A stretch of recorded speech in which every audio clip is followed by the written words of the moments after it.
샬롬, 예수 그리스도의 평강이 여러분 모두에게 함께 하시기를 간절히 바랍니다. 함께 찬송가 302장 내 주 하나님 넓고 큰 은혜는 찬송하시겠습니다.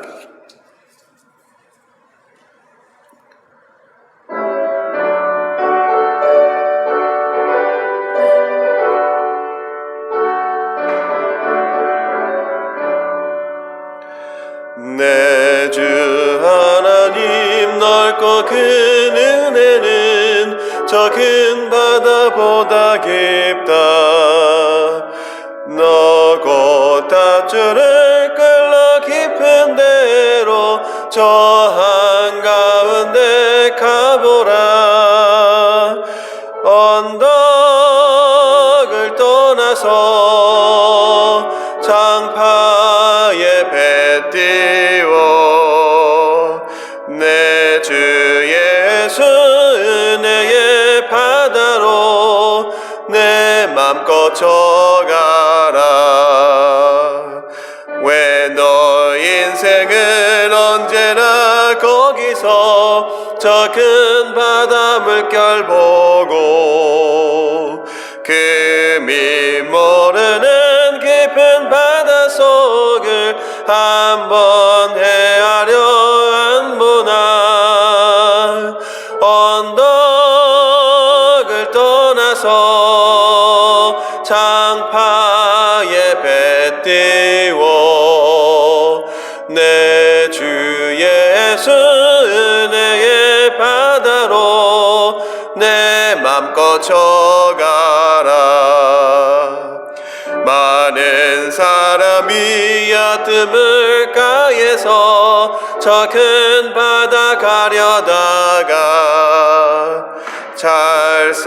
찰싹거리는 파도 보고 마음 약하여 못 가네. 언덕을 떠나서 장파에 배 띄워 내 주 예수 은혜의 바다로 내 맘껏 져가라. 자고 가거라 이제고 가거라 저 큰 은혜 바다 향해. 자고 내 너를 저 깊은 데로 가라. 망망한 바다로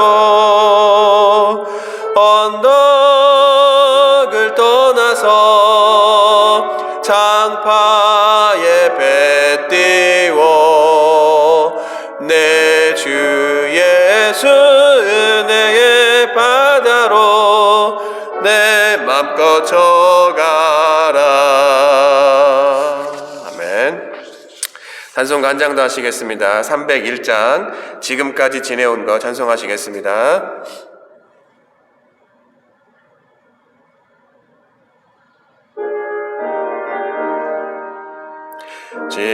지금까지 지내온 것 주의 크신 은혜라. 한이 없는 주의 사랑 어찌 이루 말하랴.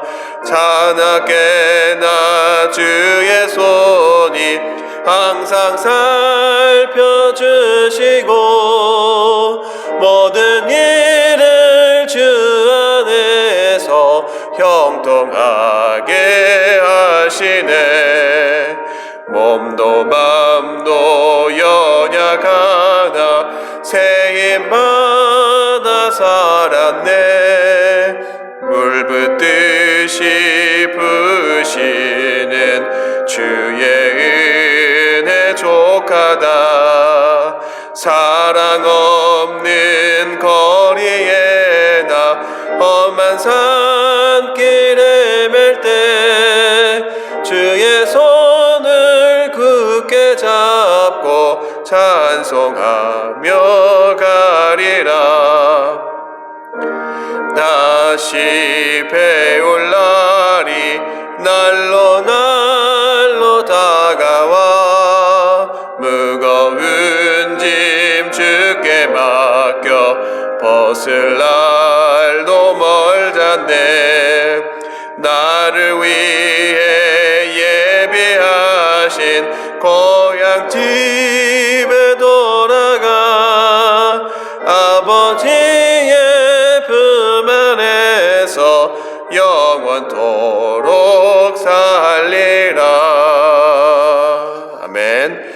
기도하겠습니다. 사랑의 하나님 감사합니다. 오늘도 저희에게 거룩한 날, 복된 날 주시고 주님의 전에 나와서 또 나오지 못했지만 이 시간 방송을 통해서 예배할 수 있는 은혜 주시니 감사합니다. 날마다 우리의 삶 속의 주인인가 예배를 통하여서 다시 한번 돌아보게 주님 도와주시고, 우리가 주인 되었다면 우리 자신을 내려놓고 오로지 하나님만을 바라며 하나님만을 찬양하며 경배할 때 주님이 주시는 은혜를 경험하게 주님 도와주시고, 우리 삶 속에서 주님이 원하신 우리의 삶의 모습이 무엇인지 발견하며 또 그 뜻대로 행하는 삶을 살아갈 수 있도록 주님 저희 모두를 축복하여 주시옵소서. 이 모든 말씀 예수님 이름으로 기도드렸습니다. 아멘. 오늘 함께 말씀 보시겠습니다. 요나서 4장 1절부터 11절입니다. 요나서 4장 1절부터 11절입니다. 함께 읽으시겠습니다. 요나가 매우 싫어하고 성내며 여호와께 기도하여 이르되, 여호와여, 내가 고국에 있을 때 이러하겠다고 말씀하지 아니하였나이까? 그러므로 내가 빨리 다시스로 도망하였사오니 주께서는 은혜로우시며 자비로우시며 노하기를 더디하시며 이내가 크시사 뜻을 돌이켜 재앙을 내리지 아니하시는 하나님이신 줄을 내가 알았음이니이다. 여호와여, 원하건대 이제 내 생명을 거두어 가소서. 사는 것보다 죽는 것이 내게 나음이니이다 하니 여호와께서 이르시되, 내가 성내는 것이 옳으냐 하시니라. 요나가 성읍에서 나가서 그 성읍 동쪽에 앉아 거기서 자기를 위하여 초막을 짓고 그 성읍에 무슨 일이 일어나는가를 보려고 그 그늘 아래에 앉았더라. 하나님 여호와께서 박넝쿨을 예비하사 요나를 가리게 하셨으니 이는 그의 머리를 위하여 그늘이 지게 하며 그의 괴로움을 면하게 하려 하심이었더라. 요나가 박넝쿨로 말미암아 크게 기뻐하였더니 하나님이 벌레를 예비하사 이튿날 새벽에 그 박넝쿨을 갉아먹게 하심에 시드니라. 해가 뜰 때 하나님이 뜨거운 동풍을 예비하셨고 해는 요나의 머리에 쪼임에 요나가 혼미하여 스스로 죽기를 고하여 이르되, 사는 것보다 죽는 것이 내게 나으니이다 하니라. 하나님이 요나에게 이르시되, 내가 이 박넝쿨로 말미암아 성내는 것이 어찌 옳으냐 하시니 그가 대답하되, 내가 성내어 죽기까지 할지라도 옳으니이다 하니라. 여호와께서 이르시되, 내가 수고도 아니하였고 재배도 아니하였고 하룻밤에 났다가 하룻밤에 말라버린 이 박넝쿨 아꼈거든. 하물며 이 큰 성읍 니느웨에는 좌우를 분별하지 못하는 자가 12만 명이요 가축도 많이 있나니 내가 어찌 아끼지 아니하겠느냐 하시니라. 아멘. 요즘 뉴스를 보면 정말 기가 막혀서 탄식밖에 나오지 않습니다. 여러분, 정인이 사건 아시죠? 양부모가 아이를 구타해서 사망하게 한 사건입니다. 그리고 또 얼마 전에는 이모와 이모부가 10살 배기 조카를 돌봐주다가 아이가 욕조에 빠졌다고 그리고 숨졌다고 119에 신고했는데, 아이의 몸에 멍든 자국들을 보고 사인을 조사해 보니 구타로 인한 쇼크사였습니다. 결국 이후에 이모와 이모부는 아이를 구타했다고 자백을 하게 되었습니다. 또 어느 지역의 한국 특수학교에서 20년 이상 근무한 특수교사가 자신의 의사표현을 잘 할 수 없는 장애 아동들이 먹는 음식에 몰래 세제와 독극물 등을 타서 아이들이 먹게 하는 등 아동 학대 수준을 넘어서 살인 미수를 한 사건이 발생했습니다. 한국뿐만이 아니라 미국에서도 이와 비교할 수 없을 정도로 잔인하고 엽기적인 수없이 많은 아동 학대 사건들을 뉴스를 통해서 볼 수가 있습니다. 그뿐만 아닙니다. 구세군을 포함한 다른 여러 교단 안에 사역자들이 어페어, 우리말로 불륜 정도 되는 성적 부도덕함을 일으킨 경우를 지인들을 통해서 자주 또 듣게 됩니다. 요즘은 거의 좋은 이야기나 기사는 눈을 씻고 찾을 수 없을 정도로 사회 구석구석이 온통 죄투성이로 멍들고 병들어 있는 것을 발견하게 됩니다. 이럴 때 가끔 이런 생각을 합니다. 예수님 언제 오시나요? 이 땅에 심판이 필요한 것 같습니다. 오늘 본문의 요나가 하나님에게 조롱하듯이 따집니다. 2절 후반부터 3절입니다. 주께서는 은혜로우시며 자비로우시며 노하기를 더디하시며 이내가 크시사 뜻을 돌이켜 재앙을 내리지 아니하시는 하나님이신 줄을 내가 알았음이니이다. 여호와여, 원하건대 이제 내 생명을 거두어 가소서. 사는 것보다 죽는 것이 내게 나음이니이다 하니. 도대체 요나에게 무슨 일이 있었습니까? 하나님은 요나에게 니느웨에 가서 하나님께서 그들을 심판하실 거라는 것을 전하라고 하셨습니다. 하지만 그런 하나님의 명령을 따르지 않고 다시스로 도망가던 요나는 풍랑을 만나 결국 바다에 던지워지게 되고 커다란 물고기 밥이 되었습니다. 하지만 물고기 뱃속에서 뉘우친 요나를 하나님께서는 살리시고 그는 결국 하나님의 심판을 선포하기 위해 니느웨로 갑니다. 그리고 그곳에서 하루 종일 돌아다니며 하나님의 심판을 전합니다. 하지만 요나는 뜻밖의 일에 당황하고 화가 났습니다. 바로 요나의 이야기를 듣고 니느웨의 왕과 신하들 그리고 모든 사람들이 회개하고 돌이켜서 하나님의 심판을 면하게 된 것이었습니다. 요나는 결국 니느웨가 용서받을 거면 자신을 뭐하러 그렇게 속된 말로 개고생시켰는지 하나님을 도대체 이해할 수가 없었습니다. 그래서 읽으신 본문처럼 비아냥거리는 듯한 태도로 하나님을 원망했습니다. 이때 신기하게도 하나님은 요나를 벌하시거나 그의 생명을 취하시지 않고 요나가 그처럼 화가 나서 성내는 것이 옳으냐라고 물으셨습니다. 하지만 거기에 대한 대답 없이 요나는 니느웨 성 동편 한 곳에 자리를 잡고 이미 심판 대신 용서를 받은 니느웨가 어떻게 되나 하면서 심판 받기를 기대하면서 앉아 있었습니다. 그러한 요나에게 하나님께서는 아무 말 없이 박넝쿨로 쉴 만한 그늘을 만들어 주셨습니다. 왜 그랬습니까? 그 당시 지역은 사막 지역이기 때문에 낮에 뜨거운 태양 아래 요나가 타 죽을 수도 있는 상황이었습니다. 하지만 하나님은 다음날 그 박넝쿨을 벌레를 통해 거두어 가십니다. 그러자 요나는 다시 한번 악에 받쳐서인지 그 뜨거운 열기에 정신이 나가서인지 하나님께 또다시 이야기합니다. 8절입니다. 해가 뜰 때 하나님이 뜨거운 동풍을 예비하셨고 해는 요나의 머리에 쪼임에 요나가 혼미하여 스스로 죽기를 구하여 이르되 사는 것보다 죽는 것이 내게 나으니이다 하니라. 이때 하나님은 요나를 꾸짖으시며 왜 하나님이 니느웨를 심판하지 않고 용서하신 이유를 말씀하셨습니다. 바로 요나에게 잠깐의 그늘을 주는 미물인 박넝쿨도 요나가 소중하게 생각했던 것처럼 니느웨에는 하나님의 형상을 닮아 만든 인간, 그것도 좌우를 분별할 수 없는 만큼 어리고 순수한 어린아이가 12만 명이나 있었기 때문에 그들을 사랑하며 아끼신 하나님은 결코 니느웨를 무정하게 심판하실 수가 없음을 요나에게 이야기하셨습니다. 오늘 본문의 니느웨가 어디입니까? 바로 아수르의 수도입니다. 아수르는 바로 당시 고대 근동의 지역의 패권을 잡고 있던 나라였습니다. 제가 굳이 설명드리지 않지만 역사를 보시면 어느 시대이든 패권을 가지고 있는 나라는 당연히 정치, 경제, 문화가 발전한 나라이고 그것에 걸맞게 또한 그만큼 부패하고 타락한 나라들이 패권을 가지고 있는 나라들이었습니다. 이는 요나 이후 다시 니느웨를 심판하기 위해 보낸 나훔 선지서 3장을 통해서도 얼마나 타락했는지를 보여주고 있습니다. 제가 읽겠습니다. 1절부터 4절입니다. 화 있을진저 피의 성이여 그 안에는 거짓이 가득하고 포악이 가득하며 탈취가 떠나지 아니하는도다. 휙휙하며 하는 채찍소리, 윙윙하는 병거 바퀴 소리, 뛰는 말, 달리는 병거, 충돌하는 기병, 번쩍이는 칼, 번개 같은 창, 죽임당한 자의 때 죽음의 큰 무더기 무수한 시체여 사람이 그 시체에 걸려 넘어지니 이는 마술에 능숙한 미모의 음녀가 많은 음행을 함이라. 그가 그의 음행으로 여러 나라를 미혹하고 그의 마술로 여러 족속을 미혹하느니라. 과거의 니느웨와 현재 제가 살고 있는 미국과 또 한국은 비록 시대와 장소는 다르지만 사람들의 모습, 바로 죄로 인한 그 타락함과 부패함은 너무나도 판박인 것을 발견하게 되었습니다. 그러다 보니 나도 모르게 요나에게 감정이입이 되어서 요나의 마음을 이해하시는 동시에 내가 지금 무슨 잘못을 하고 있는지 또한 발견하게 되었습니다. 그것은 바로 내 안에 있는 마음입니다.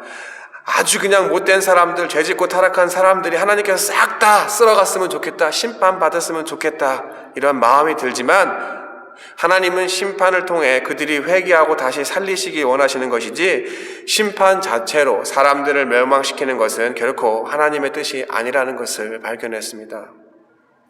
이것은 같은 요나서 3장에도 알 수가 있습니다. 3장 9절에서 10절입니다. 하나님이 뜻을 돌이키시고 그 진노를 그치사 우리가 멸망하지 않게 하시리라. 그렇지 않을 줄을 누가 알겠느냐 한지라. 하나님이 그들이 행한 것 곧 그 악한 길에서 돌이켜 떠난 것을 보시고 하나님이 뜻을 돌이키사 그들에게 내리라고 말씀하신 재앙을 내리지 아니하시리라.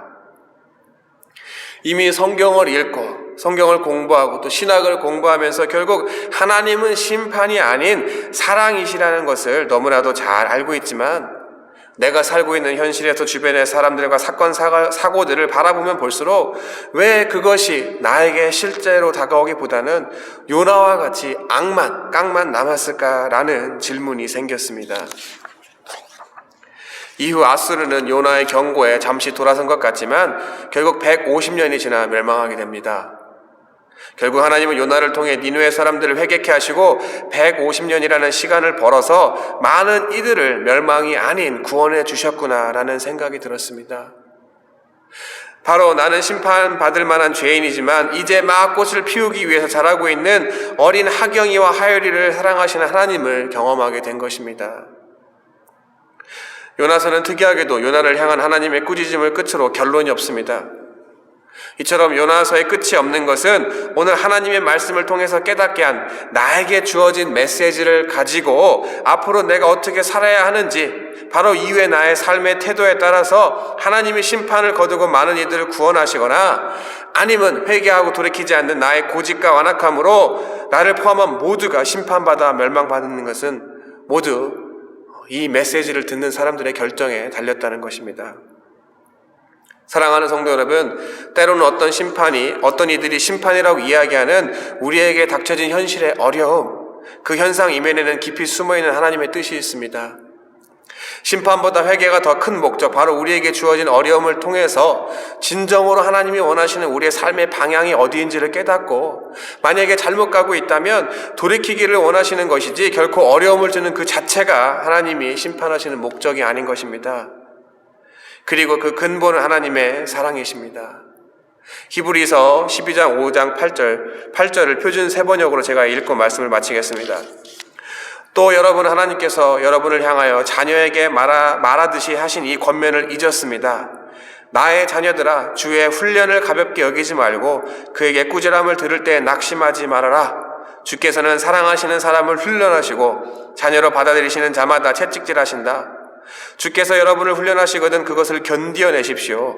하나님께서는 자녀에게 대하듯이 여러분에게 대하십니다. 부모가 훈련하지 않는 자녀가 무슨 자녀이겠습니까?